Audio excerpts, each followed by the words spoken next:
सुनो 90 सेकेंड सरा زیما همیرا مهوش وړاندې کوو د نن ورځې د مهم خبرونو سرټکی.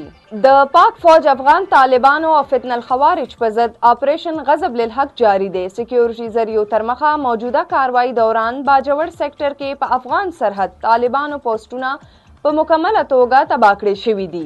خیبر پختونخوا ړومبی بلدیاتي نظام موده پوره کېدو وروسته تحلیل کړی شوی او بلدیاتي اختیارات په عارضي توګه ډیپټي کمشنر او اسسټنټ کمشنر ته منتقل کړي شوي دي او سرکاري گاڑو واپسې سره د فنډز او آډیټ عمل شروع شوی دی. ډیره اسماعیل خان کې د بجلی غلا، بدعنوانۍ او په فرایض کې غفلت په ضد پیسکو کریک ډاون کې ګڼ شمیر اهلکار معطل کړي شوي او بجلی غلا کوونکو په ضد مقدمات درج کړي شوي دي. پټرولیم سیکرټري ویلي دي چې مشرق وسطا کې تاو تریخواله خطې کې د تیلو سپلای متاثره کړي چې لوجه را روانې میاشت 14 نیټې وروسته ملک کې ایل پی جی به موجود نه وي.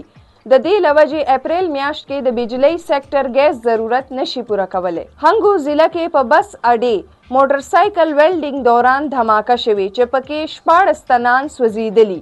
هنګو ډي پی او ترمخه ویلې شوی دی چې سوځیدلو خلکو کې 2 خلکو حالت تشویشناک دی. اف بی آر د خیبر ټوبیکو کمپنۍ پلانټ ډي سیل کولو د پیښور های کورټ فیصله وفاقي آئینی عدالت کې چیلنج کړي او ویلي دي چې های کورټ وخت نه مخکې په مداخلت قانوني کاروایی متاثره کړي. دا تر دې دمه مهم خبرونه نور خبرونو او معلوماتو لپاره سنو پښتونخوا سره اوسئ.